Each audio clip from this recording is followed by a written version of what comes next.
কৃষ্ণ হরিবল ভক্তমন্ডলী ভক্তবৃন্দের শ্রীচরণে প্রায় শত কোটি দণ্ডবোধ প্রণাম ভক্তি গ্রহণ করবেন।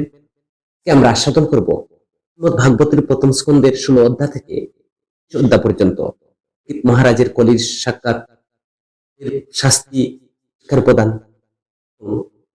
বালক কর্তৃক মহারাজ পরীক্ষিতের অভিশাপ, সুখদেব গোস্বামীর আবির্ভাব সম্পর্কে আমরা আলোচনা করব। মনোযোগ দিয়ে পূর্ণ ভিডিওটি শ্রবণ করবেন, কেননা পুরাণে গৌতমী অম্বরীশের সংবাদে উল্লেখিত রয়েছে যে বন্ধনের ছেদনের বাসনা যদি থাকে তাহলে প্রত্যহ কথিত ভাগবত শ্রবণ দান করুন। ভাগবত শ্রবণের ফলে ধার্মিক হয় এবং রূপ মুক্ত হয়, দীর্ঘ জীবন লাভ হয়। মহাপ্রভু বলছেন, দ্বন্দ্বহীন ভাবে ভাগবত শ্রবণ করো, ভাগবত শ্রবণে হৃদয়কে ঠিক করে দেয়। আর একটি ছোট অনুরোধ আপনাদের কাছে, সর্বপ্রথমেই সম্পূর্ণ ভিডিওটি শ্রবণ করবেন। যারা আমাদের এই চ্যানেলে নতুন রয়েছেন, প্রতি কৃষ্ণ সম্বন্ধীয় ভিডিও পেতে চ্যানেলটিকে সাবস্ক্রাইব করবেন। কৃষ্ণ ভক্ত মন্ডলী, ভাগবতের প্রথম স্কন্ধের 16 অধ্যায় কিভাবে যুগ করেছিলেন। মহারাজ পরীক্ষিত জাতীয় ব্রাহ্মণদের মধ্যে খ্রিস্টের নির্দেশে ভগবানের একজন মহান ভক্ত হিসেবে বিশ্ব শাসন করতে শুরু করলেন। সেই গুণাবলীর ধারা শাসন করতেন। তার জন্মের সময় বিশেষজ্ঞ জ্যোতিষীরা ধারী করেছিলেন। পরীক্ষিত উত্তরের কন্যাকে বিবাহ করেন। মহারাজ জয় তার পুত্রের জন্ম হয়। মহারাজ পরীক্ষিত কৃপাচার্যকে তার আধ্যাত্মিক গুরু হিসাবে দেশনা দেওয়ার জন্য নির্বাচিত করার পর ঘাটতিরে 3টি অশ্বমেধ যজ্ঞ করেন। এবার যখন মহারাজ পরীক্ষিত বিশ্বজয়ের উদ্দেশ্যে যাত্রা করেছিলেন, তিনি কলিযুগের কর্তাকে দেখতে পান। তিনি দূরের চেয়ে নিচু ছিলেন, তার ছন্দবেশে এবং একটি গরু ষাঁড়ের পায়ে আঘাত করেছিল, যা তৎক্ষণাৎ তাকে যথেষ্ট শাস্তি দেওয়ার জন্য ফেললেন। হাতটি সাদা পদ্ম ফুলের সাদা ছিল। যে শূদ্র তাকে মারছিল দেখে তিনি ভয় পেয়েছিলেন। এতটা ভয় পেয়েছিলেন যে এক পায়ে দাঁড়িয়ে কাঁপছিলেন, শ্রাপ করেছিলেন। যদিও গরুটি উপকারের কারণ তার কাছ থেকে ধর্মীয় নীতিগুলো নেওয়া যেতে পারে। এখন দরিদ্র বাসুরহীন হয়ে পড়েছিল, তা শূদ্র দ্বারা প্রহার করা হচ্ছিল, চোখে অশ্রু ছিল, সে ব্যতীত দুর্বল ছিল। সেই ক্ষেত্রে কিছু সে জন্য আকুল ছিল। রাজ পরীক্ষিত তিনি তীর ধনুক দিয়ে সুসজ্জিত এবং নার খোদাই করা রথে বসিয়েছিলেন। তার শূদ্রের সাথে কথা বললেন। রাতের মতো গভীর কণ্ঠে তিনি কথা বললেন, তুমি কে? শক্তিশালী বলে মনে হচ্ছ? তুমি আমার সুরক্ষায় যারা অসহায় তাদেরকে হত্যা করার সাহস করছো। পোশাক দেখে তুমি নিজেকে একজন ধার্মিক পুরুষ রাজা বলে জাহির করছো। তোমার কর্মের মাধ্যমে তুমি দ্বিজাত, প্রিয়দের নীতির বিরোধিতা করছো। মহারাজ পরীক্ষিত একা 1000 শত্রুদের সাথে যুদ্ধ করতে পারতেন। এভাবে তাকে শান্ত করলেন। ব্রহ্ম পৃথিবীর ব্যক্তি তিনি এর ব্যক্তিত্বকে হত্যা করার জন্য তার আলো বাড়ি তুলে নিলেন। সকল অধর্মের কারণ। কোন ব্যক্তিত্ব বুঝতে পারলেন যে তাকে হত্যা করতে ইচ্ছুক, তিনি তৎক্ষণাৎ তার পোশাক ত্যাগ করলেন, ভয়ে কাছে সম্পূর্ণরূপে আত্মসমর্পণ করলেন, মাথা নত করলেন। যা এইভাবে বললেন, আমরা অর্জুনের খ্যাতি উত্তরাধিকারী সূত্রে পেয়েছি, যেহেতু তুমি হাত জোড় করে আত্মসমর্পণ করেছ, আর জীবনের জন্য ভয় পাওয়ার দরকার নেই। কিন্তু আমার রাজ্যে থাকতে পারবে না, তুমি অধর্মের বন্ধু। হে অধর্মের বন্ধু, এমন স্থানে থাকার যোগ্য না এখানে বিশেষজ্ঞরা ভগবানের সন্তুষ্টির জন্য তো অধর্মের নীতি অনুসরণের যোগ্য করে। রাজ পরীক্ষিতের আদেশে এই ব্যক্তিত্ব ভয়ে কাঁপতে শুরু করলেন। রাজাকে যমরাজের মতো হত্যা করার জন্য প্রস্তুতি দেখে কলি রাজাকে ভাবে বলতে লাগলেন, মহারাজ, আমি আপনার আদেশে যে কোনো জায়গায় সর্বত্র বাস করতে পারি।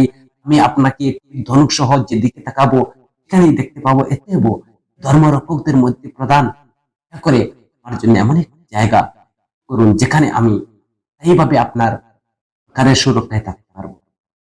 কলির ব্যক্তিত্বের অনুরোধে মহারাজ পরীক্ষিত তাকে এখানে জুয়া, মদপান, পতিতাবৃত্তি, হত্যা চালিত হতো, এখানে বসবাস করার তিনি অনুমতি 4টি স্থান দিলেন। ব্যক্তিত্ব আরো কিছু চেয়েছিল। তার ভিক্ষার কারণে তাকে যেখানে শোনা আসছে সেখানে বাস করার অনুমতি দেন, কারণ এখানে শোনা আছে মিথ্যা, নেশা, কাম, হিংসা শত্রুতা আছে, এইভাবে ওনার পুত্র মহারাজ পরীক্ষিতের নির্দেশে ব্যক্তিত্ব এই 5টি স্থানে বসবাসের অনুমতি দেওয়া হয়েছিল। প্রগতিশীল মঙ্গল কামনা করেন। বিশেষ করে রাজা ধর্মপ্রেমী জননেতা ব্রাহ্মণ এবং সন্ন্যাসী কোন অধর্মের নীতি অনুসরণ করা উচিত নয়। রাজা ষাঁড়ের ব্যক্তিত্বের হারানো প্রতিষ্ঠিত করেন, কার্যকলাপকে উৎসাহিত করে উপরে উল্লেখিত 4টি সংস্পর্শের আশার এর অবস্থানে যথেষ্ট উন্নতি করেন।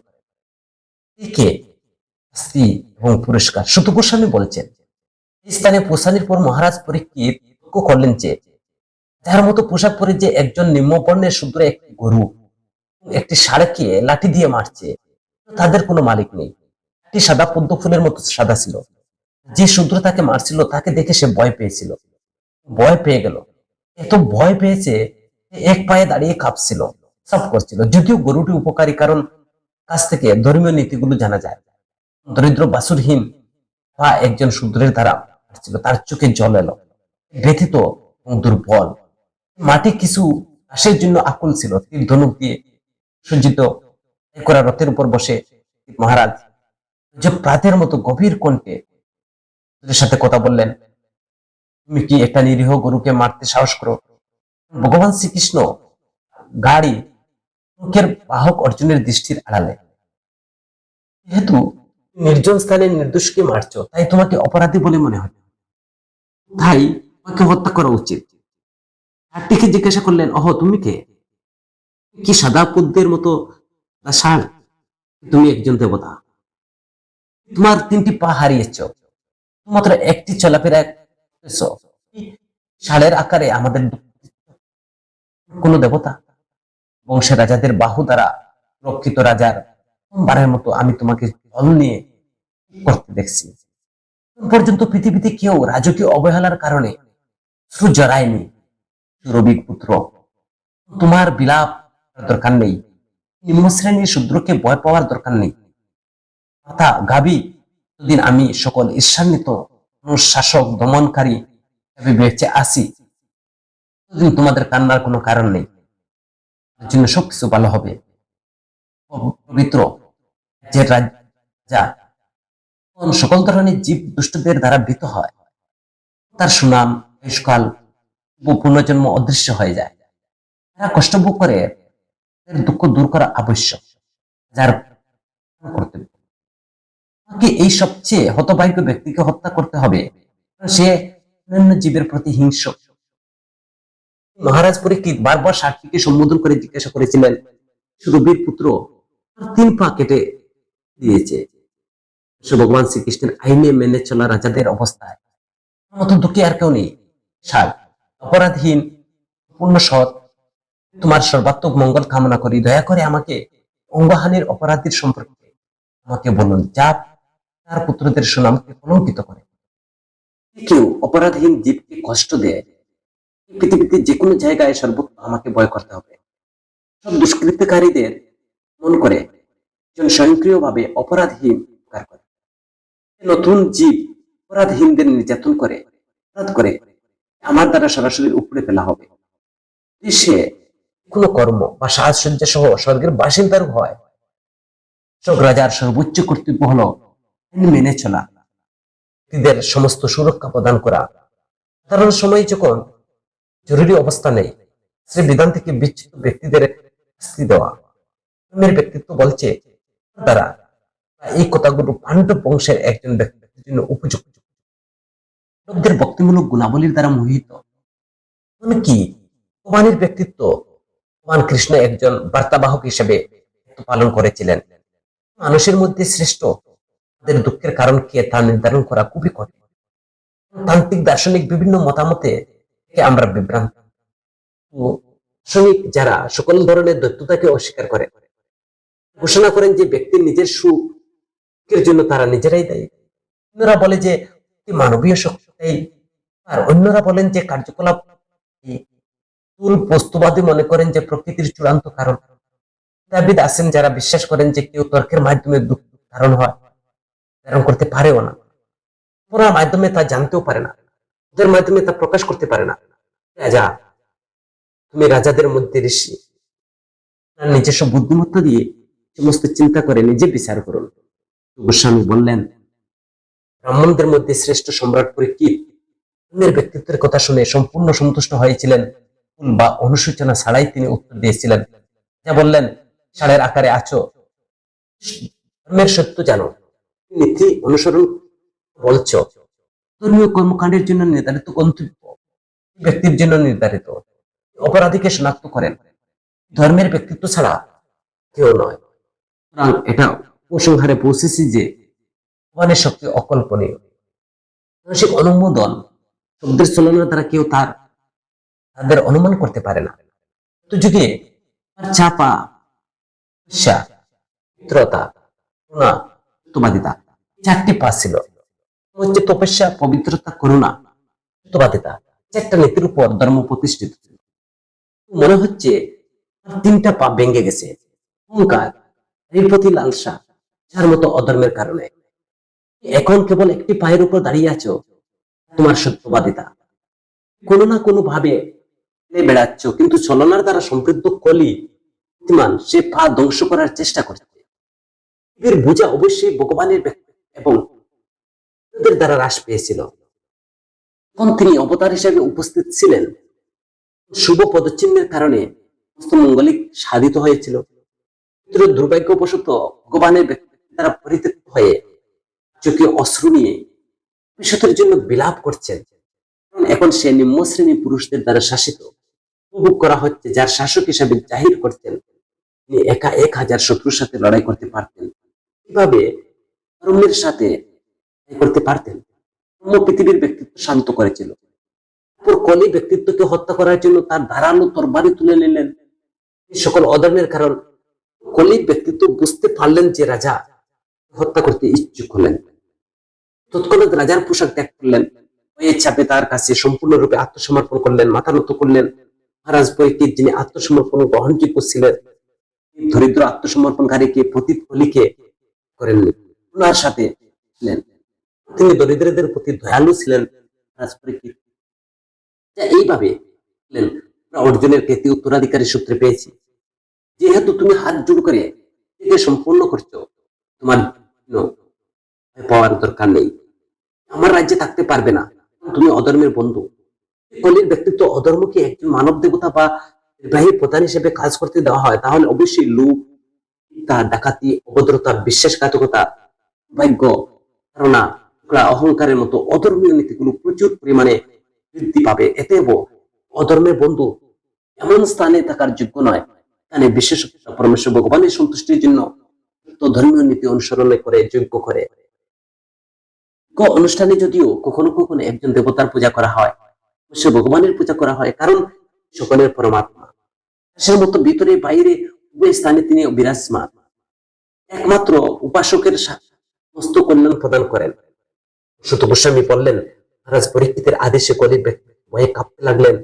যাকে জমের রাজের মতো করার জন্য প্রস্তুতি দেখে কলি রাজাকে কথা বললেন, হে মহারাজ, আপনার আদেশে আমি যে কোনো জায়গায় বাস করতে পারি, তবু যেখানে থাকবো আপনাকে ধনুকের সাথে দেখতে হবে। ধর্মরক্ষক মধ্যে প্রদান দয়া করে জন্য এমন একটি স্থান নির্ধারণ করুন, এখানে আমি সরকারের স্থায়ীভাবে বসবাস করতে পারি। সুত গোস্বামী বললেন, মহারাজ পরীক্ষিত অনুরোধে স্থানে বসবাসের অনুমতি দিয়েছিলেন, যেখানে জুয়া, মদ্যপান, পতিতা হত্যা করা হয়। ব্যক্তিত্ব আরো কিছু চেয়েছিল। ভিক্ষার কারণে রাজা তাকে এমন স্থানে বসবাসের অনুমতি দেন এখানে স্বর্ণ, কারণ সেখানে স্বর্ণ আছে, সেখানে মিথ্যা থাকবে, থাকবে, কাম থাকবে, হিংসা থাকবে, শত্রুতা রয়েছে। পরীক্ষিতের নির্দেশে কলির ব্যক্তিত্ব এই 5টি স্থানে অনুমতি দিয়েছিলেন। প্রতিষ্ঠানে মঙ্গল কামনা করেন। ধর্মবাদী জননেতা ব্রাহ্মণ সন্ন্যাসীদের কখনো উপরে এই 4টি অধর্মীয় সংস্পর্শে আসা উচিত না, যা ব্যক্তিত্বের হারানো ষাঁড়ের পুনর্জীবিত করেন, খণ্ড উৎসাহিত করে পৃথিবীর অবস্থার যথেষ্ট উন্নতি করেন। ভাগ্যবান সম্রাট মহারাজ পরীক্ষিত, তিনি বনে যেতে চাইলেও মহারাজ যুধিষ্ঠির হস্তিনাপুর রাজ্যের দায়িত্ব অর্পণ করেছিলেন। এখন কুরু বংশের রাজাদের কর্মের দ্বারা হিমান্বিত হওয়ার কারণে অত্যন্ত সাফল্যের সাথে শাসন করতেন। পুত্র মহারাজ পরীক্ষিত অভিজ্ঞ যে বিশেষজ্ঞ শাসন পৃষ্ঠপোষকতার কারণে ওনার পক্ষে এই ধরনের যজ্ঞ করা সম্ভব হয়েছে। ব্রাহ্মণ কর্তৃক হিসাব হন মহারাজ পরীক্ষিত। মহারাজ পরীক্ষিত তীর নিয়ে শিকার করতে করতে, অনুসরণ করতে করতে অত্যন্ত ক্লান্ত ক্ষুধার্ত তৃষ্ণার্ত হয়ে পড়েন। জলাশয়ের সন্ধান করতে করতে তিনি সুপরিচিত শ্রমিক ঋষির আশ্রমে প্রবেশ করেন। চোখ বন্ধ করে বসে থাকতে দেখেন। ধ্যানরত ঋষি হরিণের চামড়ার ঢাকা ছিল, তার সারা শরীরে লম্বা সংকুচিত লোম ছিল, যা তখন কালো তৃষ্ণায় শুষ্ক ছিল। তার কাছে জল চাইছে, যা আসন, আম, জল, মিষ্টি সমুদ্রের মাধ্যমে কোনো অনুষ্ঠান অভ্যর্থনা না পেয়ে নিজেকে অবহেলিত মনে করেছিলেন মহারাজ। তিনি ভেবেছিলেন যে তিনি রাগান্বিত হয়েছিলেন। স্থিতি তাকে অত্যন্ত বা তৃষ্ণায় পীড়িত করে, যা ঋষিদের প্রতি তার যে ক্রোধ বর্ষণ করেন। তিনি আগে কখনো ব্রাহ্মণদের প্রতি আচরণ করেননি মহারাজ।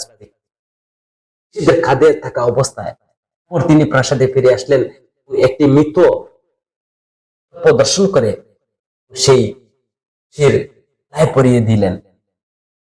পর তিনি চিন্তা করলেন, তিনি তার গৃহে ফিরে আসলেন। তিনি যে চিন্তা করতে শুরু করলেন এবং নিজের মধ্যে তিনি অনুশোচনা করতে শুরু করলেন। ঋষি আসলে কি ধ্যানে ছিল? গৃহকে কেন্দ্রীভূত করে বন্ধ করেছিল? তিনি কেবল লম্বা ক্ষত্রিয় প্রাপ্তি এড়াতে আমাদের ভান করেছিল? একটি পুত্র ছিল, অত্যন্ত শক্তিশালী ছিল, একজন ব্রাহ্মণের পুত্র। তিনি যখন অনভিজ্ঞ ছেলেদের সাথে খেলছিলেন, তিনি রাজার কষ্টের কথা শুনতে পান। ছেলেটি এইভাবে শাসকদের পাপের দিকে তাকাও, আর খাক দরজায় পাহারাদার কুকুরের মতো পাপ করে। হওয়ার পর রাজা অপমানিত হয়ে ধনুকের সাহায্যে প্রাণহীন সর্প তুলে দিয়ে ভাবে তার স্থাপন করলেন। সীমানার বিপরীতে সব ভক্তদের রাজকীয় আদেশে বংশধর অবশ্যই প্রহরী হিসেবে নিযুক্ত করা হয়েছিল। তাদের নিজের দ্বারা বসতে থাকলেন। কোনো কারণে পুরো ঘরে প্রবেশ করতে পারে, ওই থালায় প্রভুর সাথে খাওয়া করতে পারে। ভগবানের ব্যক্তিত্ব এবং সকল সর্বোচ্চ শাসক ভগবান শ্রীকৃষ্ণের প্রস্থানের পর যুদ্ধতন্ত্র সমৃদ্ধ হয়েছে। তাদের রক্ষক চলে গেছেন। আমি নিজে এই বিষয়টি গ্রহণ করব, শাস্তি দেব। আমার শক্তির সাথে দেখো। শিরপুত্রের আগের জ্বলন্ত চোখ খেলার সাথীদের সাথে কথা বলার সময় কৌশিক নদীর জল স্পর্শ করলেন, শব্দের ব্রজ ত্যাগ করলেন। মনে পুত্র রাজাকে এই অভিশাপ দিলেন, আজ থেকে সপ্তম দিনে একটি সাপ বংশের সবচেয়ে সৌভাগ্য ব্যক্তিকে পাবে, কারণ সে আমার পিতাকে অপমান করে শিষ্টাচারের নিয়ম ভঙ্গ করেছে। যখন ছেলেটি আশ্রমে ফিরে আসে, তার পিতা তাদের একটি সাপ দেখতেই পেল। সে জুড়ে জুড়ে কাঁদতে শুরু করলো। ছেলের কান্না শুনে ঋষি ধীরে ধীরে চোখ খুলে দেখেন যে মৃত সাপটি তার ঘাড়ে ঝুলছে। মৃত সাপটিকে এক পাশে ফেলে দেন। তার পুত্রকে জিজ্ঞাসা করলেন যে সে কেন কাঁদছে, তার ক্ষতি করছে কিনা। কথা শুনে পুত্রকে ঘটনাটি ব্যাখ্যা করলেন। তার ছেলের কাছ থেকে শুনলেন যে রাজাকে অভিশাপ দেওয়া হয়েছে, তাকে কখনো নিন্দা করা উচিত ছিল না, কারণ সে ছিল সকল মানুষের মধ্যে শ্রেষ্ঠ। সে তার পুত্রকে অভিনন্দন জানালেন না, বিপরীতে অনুতপ্ত হতে লাগলেন। বললেন, হায় আমার পুত্র, কত বড় পাপ করেছ। তুচ্ছ অপরাধের জন্য সে কঠোর শাস্তি দিয়েছ। রথের চাকা বহন করেন, এই প্রভু রাজতান্ত্রিক শাসন ব্যবস্থার প্রতিনিধিত্ব করেন। পরীক্ষিত একজন ধার্মিক রাজা, অত্যন্ত উদ্দিত এবং মহান ব্যক্তিত্ব, একজন প্রধান শ্রেণীর ভক্ত। তিনি রাজকীয় একজন সাধু, অনেকগুলার যোগ্য করেছেন। এখন একজন রাজা ক্লান্ত তৃষ্ণায় কাতর, অভিশাপ পাওয়ার যোগ্য নয়। পর সর্বব্যাপী দেবতাদের ব্যক্তিত্বের কাছে প্রার্থনা করলেন যেন তার পরিণত এটিকে ক্ষমা করেন। তার কোনো বুদ্ধি ছিল না। একজন ব্যক্তিকে অভিশাপ দেওয়ার মতো মহাপাপ করেছিলেন। সমস্ত পাপ থেকে সম্পূর্ণরূপে মুক্ত এবং অধীনস্থ সুরক্ষার যোগ্য ছিল। পরবর্তী অধ্যায়ে, প্রথম স্কন্ধের 19 অধ্যায়ে সুখদেব গোস্বামীর প্রায় সময় যা রাজপরীক্ষিত প্রতি প্রকাশ করলেন যে নির্দোষ শক্তিশালী ব্রাহ্মণের বিরুদ্ধে যে তিনি করছেন জঘন্য এবং অসভ্য। স্বরূপ তিনি হলেন। যখন এইভাবে উত্তপ্ত ছিলেন, তিনি তার আসন্ন মৃত্যুর সংবাদ পান ঋষি পুত্রের সাথে ফলে। সাত পাখির কামড়ের কারণ হবে, যা এটি সুসংবাদ হিসেবে গ্রহণ করেছিলেন, কারণ একটি বিষয়ের প্রতি তার উদাসীনতার কারণ হবে। মহারাজ পরীক্ষিত গঙ্গার তীরে দৃঢ়ভাবে বসেছিলেন, চেতনায় তার মনকে দৃঢ়ীভূত করার জন্য উপলব্ধির অন্যান্য সমস্ত সীমানকে প্রত্যাখ্যান করে কৃষ্ণের প্রতি অপ্রাকৃত প্রেমময় সেবায় সর্বশ্রেষ্ঠ সাফল্য অন্যান্য সমস্ত ত্রুটিকে অতিক্রম করে সকল ধরনের সঙ্গ আসক্তি থেকে নিজেকে মুক্ত করে তিনি একজন ব্রত গ্রহণ করেছিলেন। এই সময় সমস্ত মহান মন এবং চিন্তাবিদ শিষ্যদের সাথে এবং ঋষিরা যারা উপস্থিতির মাধ্যমে তীর্থস্থানকে সত্যি পবিত্র করতে পারে। তীর্থযাত্রা করার অজুহাতে সেখানে উপস্থিত হয়েছিলেন শিবের বিভিন্ন রাজবংশের অন্যদয় শিবের একটি বিশেষ পদ পরিচিত অনেক সাধু দেবতা এসেছিলেন, যা এবং বিশেষ রাজকীয় অনুষ্ঠান ছিল। তারা সকলেই সম্রাট পরীক্ষিতের সাথে দেখা করার জন্য দ্রুত হলো। তিনি যথাযথ গ্রহণ করলেন এবং মাথা নত করলেন। সমস্ত ঋষি এবং অন্যান্যরা গ্রামে বসে পড়ার পর যা কি বিনীতভাবে তাদের সামনে এই হাত জোড় করে পর্যন্ত বাসের সিদ্ধান্তের কথা জানালেন।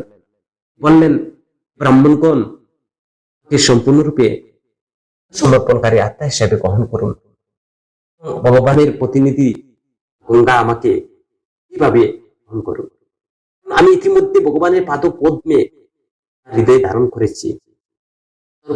সর্বরূপ পাখি বা মনে সৃষ্ট যে কোনো জাদুর জিনিস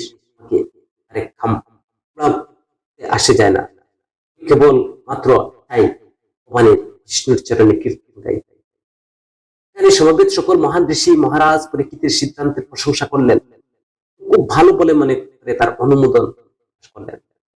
যা বললেন, হে মহান ঋষি, আপনারা সকল অত্যন্ত দয়ালু, সমবেত হয়েছ, ব্রহ্মাণ্ডের সকল প্রান্ত থেকে এসেছে। আপনারা সকলেই পরম জ্ঞানের মতো ত্রিলোকের সত্যলোকের উপর গ্রহ বাস করেন এবং স্বাভাবিকভাবে মঙ্গল গ্রহকে আপনারা আমার শুভাকাঙ্ক্ষী হিসেবে এর জন্য তোমাদের সকলেকে জীবনে পরকালে কোন আগ্রহ নেই আমার। বিশ্বস্ত ব্রাহ্মণগণ, আমি তাৎক্ষণিক কর্তব্য সম্পর্কে জিজ্ঞাসা করছি, দয়া করে পরিস্থিতি সকলের বিশেষ করে সবেমাত্র মৃত্যুবরণ করতে চলছে তাদের কোন কর্তব্য সম্পর্কে আমাকে বলুন। সেই মুহূর্তে শক্তিশালী পুত্র আবির্ভূত হলেন। তিনি উৎসাহী হয়ে যে উপর সন্তুষ্ট হয়ে জুড়ে ভ্রমণ করেছিলেন। কোন সামাজিক ব্যবস্থা জীবনের কোন মর্যাদার সাথে লক্ষণ প্রকাশ করেননি। নারী শিশুদের দ্বারা বেষ্টিত ছিলেন। মন পোশাক পরেছিলেন যেন অন্যান্যরা তাকে অবহেলা করে। কিভাবে পরীক্ষিত মহারাজের এই সভায় মহারাজ তিনি সকলের কাছে বিনীত প্রার্থনা করছেন। মধ্যে তৎসভায় সুখদেব গোস্বামীর আবির্ভাব হলো। তিনি সেই সভায় প্রবেশ করলেন। খ্রিস্ট ভক্ত মন্ডলী, আমাদের কথামৃত নিয়ে আমরা বিশ্রাম করলাম। যদি ভিডিওটি ভালো লাগে আপনার পরিচিত বন্ধু বান্ধবের কাছে ভিডিওটি শেয়ার করবেন। কৃষ্ণ হরে।